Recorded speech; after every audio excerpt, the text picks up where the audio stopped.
வாழ்க்கையில் ரெண்டு விஷயம் கரெக்டாக அமைஞ்சிருச்சுன்னா வாழ்க்கை வந்து செமையாக அமைஞ்சிரும். அந்த ரெண்டு விஷயம் ஒன்றும் இல்லை. ஒன்று, பிடிச்ச வேலை கிடச்சிருச்சுன்னா வாழ்க்கை சிறப்பாக இருக்கும். ரெண்டாவது, நமக்கு பிடிச்ச மாணவங்களை கல்யாணம் பண்ணிட்டாலும் வாழ்க்கை சிறப்பாக இருக்கும். இந்த ரெண்டும் தப்பாக அமைஞ்சிருச்சுன்னு வச்சுக்கோங்களேன், வாழ்க்கை முழுக்க பெரிய ரோதனையாக இருக்கும். தப்பான வேலையை சூஸ் பண்ணிட்டீங்க அப்படின்னா நீங்கள் வாழ்க்கை முழுக்க ஏண்டா வேலைக்கு போகிறோம்னு தலையில் அடிச்சுட்டு திங்கக்கிழமை வேலைக்கு போண்டிருக்கும். தப்பான ஆளை கல்யாணம் பண்ணிட்டீங்கன்னா ஏண்டா வீட்டுக்கு வரோம் தலை அடிக்கிற மாதிரி இருக்கும். ஸோ ரெண்டு விஷயம் ரொம்ப முக்கியம் வாழ்க்கையில்.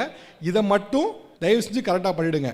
உங்கள் பையன் உங்கள் பொண்ணு திங்கக்கிழமை மண்டையில் அடிச்சுட்டு வேலைக்கு போகணுமா அல்லது சந்தோஷமாக வேலைக்கு போகணுமாங்கிறது உங்களோட கையில் இருக்குது. தயவு செய்து பெற்றோர்கள் அதை புரிஞ்சுக்கோங்க. பிள்ளைகள், நானும் உங்களுக்கு என்ன சொல்லுவேன்னா, உங்கள் மனசுக்கு பிடிச்ச பையனையோ பொண்ணையோ கன்வின்ஸ் பண்ண முடியுது அப்படின்னா நிச்சயமாக உங்கள் பெற்றோர்களையும் கன்வின்ஸ் பண்ண முடியும். நீங்கள் சரியான வார்த்தைகளை பயன்படுத்தினீங்கன்னா நீங்கள் என்ன நினைக்கிறீங்களோ அந்த படிப்பை படிக்க வைக்க உங்கள் பெற்றோர்களை கன்வின்ஸ் பண்ண முடியும்.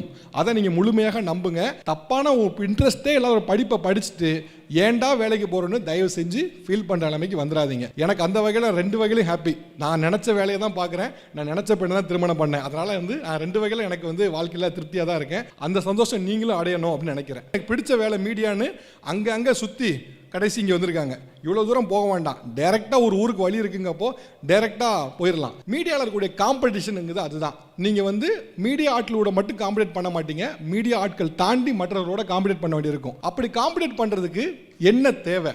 ரொம்ப முக்கியமானது என்ன அப்படின்னா, மற்ற இண்டஸ்ட்ரீஸ் பற்றி எனக்கு பெருசாக தெரியல. மீடியாவை பொறுத்த வரைக்கும் நீங்கள் 90% மார்க் வாங்கியிருந்தாலும் கூட உங்களுக்கு வேலையெல்லாம் ரெடியாலாம் இருக்காது. பாஸ் வாங்க 90% மார்க் வாங்கிட்டீங்க, உங்களுக்கு தாங்க வேலை ஆர்டர் அப்படின்னு யாரும் கொடுக்க மாட்டாங்க. நீங்கள் 90% மார்க் வாங்கியிருந்தாலும் கூட நீங்கள் என்ன திறமை வச்சுருக்கீங்கிறத வச்சு தான் உங்களுக்கான வேலை உறுதி செய்யப்படும். பணம் ஒரு பை ப்ராடக்ட் தான். நீங்கள் படிக்கிறது படிப்புடையது ஒரு சம்பாதிப்பதுக்காக நினைக்கலாம், ஆனால் அறிவை பெறுறது தான் முதல்ல. அதன் பின்னால் தான் சம்பாதிக்க முடியும். நீங்கள் படிக்கும் பொழுதே நான் சம்பாதிக்கிறதுக்காக தான் படிக்க போகிறேன்னு நினச்சிட்டிங்கன்னா நீங்கள் அங்கேயே தோற்றுடுவீங்க. நான் படிக்கிறது அறிவை வளர்க்குறதுக்காக.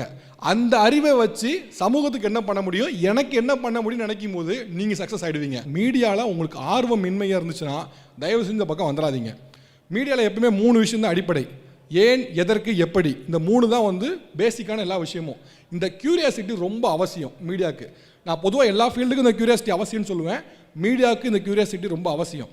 நீங்கள் என்னைக்கு கியூரியாசிட்டியாக நமக்கு தெரிஞ்சுக்கணும், இதை தெரிஞ்சுக்கணும், அதை தெரிஞ்சுக்கணும்னு நீங்கள் நினைக்கிறீங்களோ அன்னைக்கு உங்களுக்குள்ளே இருக்க ஒவ்வொரு விஷயமா எக்ஸ்ப்ளோர் ஆகும். நீங்கள் once as I know all things அப்படின்னு நினச்சிட்டிங்கன்னா அங்கேயே நீங்கள் தோத்துட்டீங்க.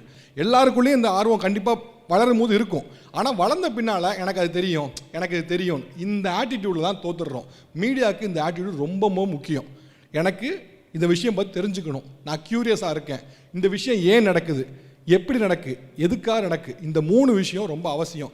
இந்த 3 குவாலிட்டிஸும் இந்த 3 திறமையும் உங்களுக்கு இருக்குது அப்படின்னா நீங்கள் மீடியாவுக்கு தகுதியான ஆள்.